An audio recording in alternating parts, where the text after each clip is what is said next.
لو تناهيتم إلى سر الحياة وصنعتم كائنا حيا نرى. السلام علیکم مصطفیٰ. وعلیکم السلام.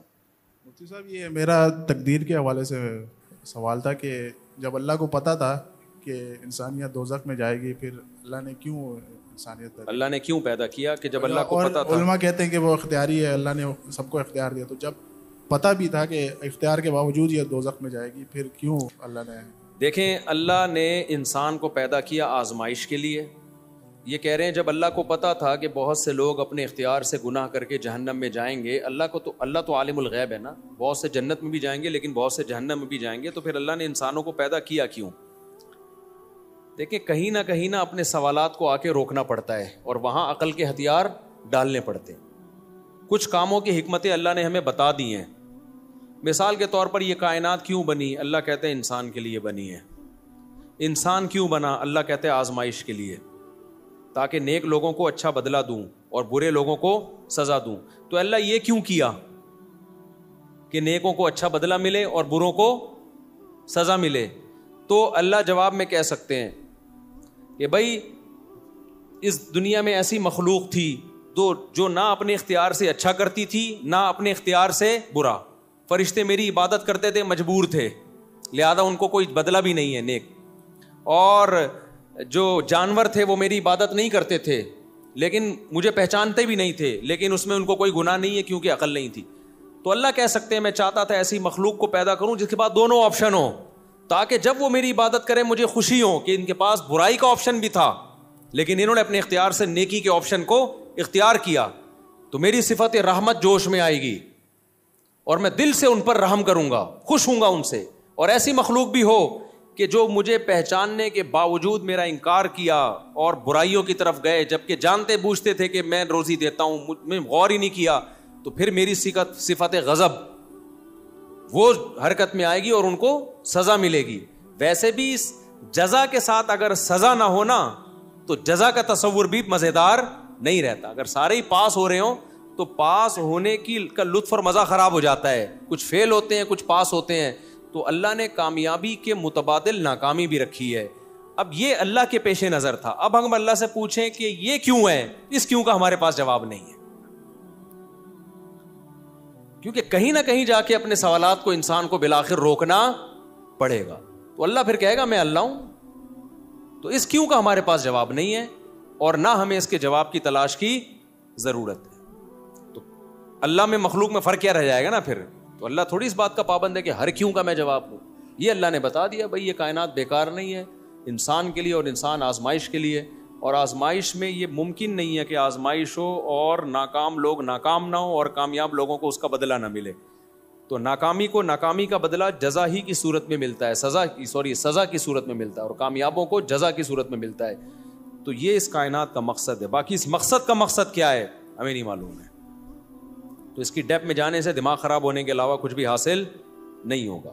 اب ایک اشکال ہوتا ہے, وہ میں اکثر جواب دیتا ہوں کہ بھائی پھر تو یہ ایک اشکال ہمارے دماغ میں رہے گا, اس کا ہمیں جواب نہیں ملے گا, ہمیں ماننا پڑے گا. تو ایک بات ہماری عقل میں نہیں آ رہی, پھر بھی ماننا پڑے گا.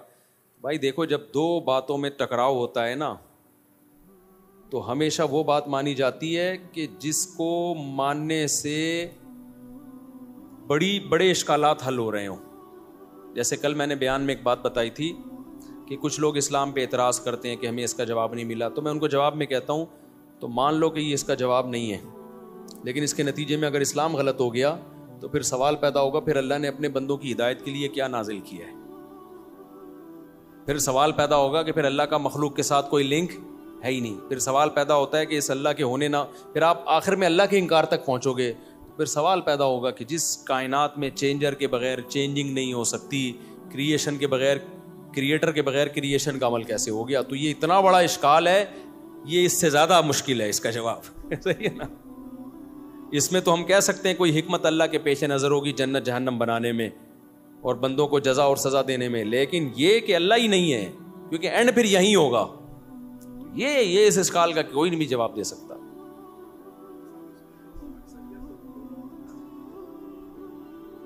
ہاں یہ کہہ رہے ہیں بھائی اکثریت تو دوزخ میں ہی جائے گی نا, ہمیں قرآن سے پتہ چلتا ہے. تو اللہ تو غفور رحیم ہے, جب اللہ کو پتا تھا اکثریت دوزخ میں جائے گی تو اللہ نہ بناتا. دیکھیں اللہ کا غفور رحیم ہونا دوزخ کے منافی نہیں ہے, کیونکہ اگر اللہ زبردستی ان کو دوزخ میں اکثریت کو بھیج رہا ہوتا تو پھر یہ ہوتا.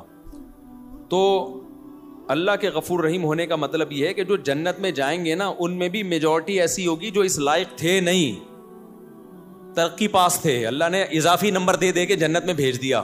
صحیح ہے نا, یہ بھی ہمیں قرآن سے پتہ جتنے لوگ جنت میں جا رہے ہوں گے وہ بھی 100% جنت کے مستحق نہیں ہوں گے. ان میں بھی بہت سے کبیرہ گناہ ہوں گے جن کو اللہ نے معاف کیا, بہتوں کو توبہ سے معاف کیا, بہتوں کو سفارشوں میں معاف کیا.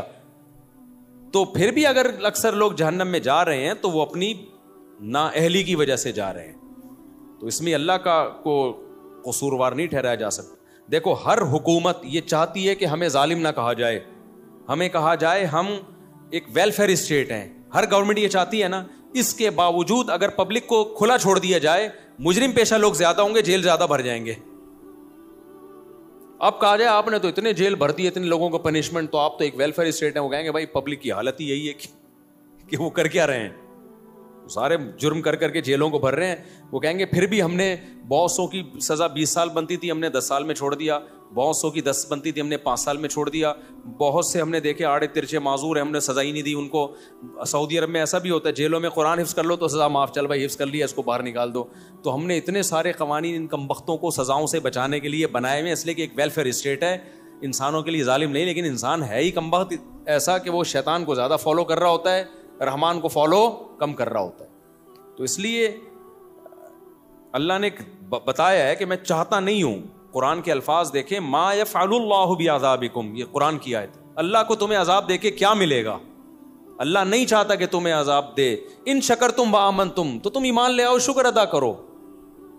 اور پھر مزید اللہ نے کہا ایمان لا کے شکر ادا کرو گے, پھر اگر غلطی ہوگی بھی, من یعمل سوءا او یظلم نفسہ, پھر بھی اگر گناہ ہو گیا تو ثم یستغفر اللہ, اللہ سے معافی مانگو گے, اللہ کو غفور رحیم پاؤ گے. تو جنت میں جانے کے جو پیکیج ہے بہت ہلکا رکھ دیا ہے, جہنم میں جانے کا پیکیج بہت بھاری کر دیا. تو اب اللہ کا چونکہ علم کامل ہے, اللہ کو پتہ ہے کہ پھر بھی کم بخت جائیں گے زیادہ, یعنی اس پیکیج پہ اتریں گے نہیں. تو یہ غفور رحیم ہونے کے منافی نہیں ہے. لوگ جہنم میں جانے میں کی زیادہ کوشش کریں گے. یہ ایسے ہی ہے جیسے آپ کسی بھی اسٹیٹ میں حکومت آزاد چھوڑ دے نا, تو دیکھو جرائم بڑھتے کتنے ہیں.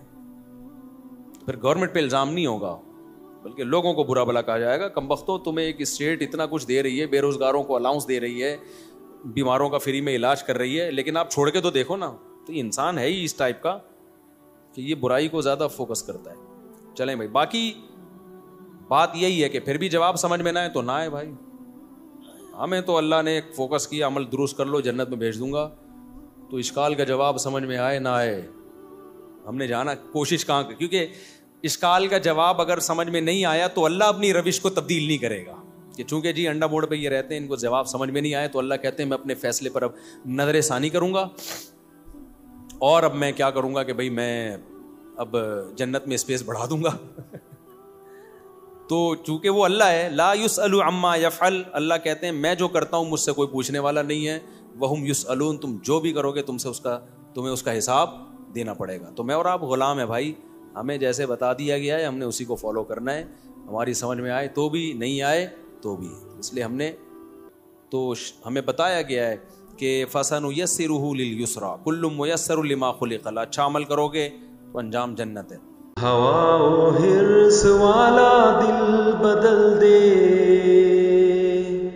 میرا غفلت میں ڈوبا دل بدل دے.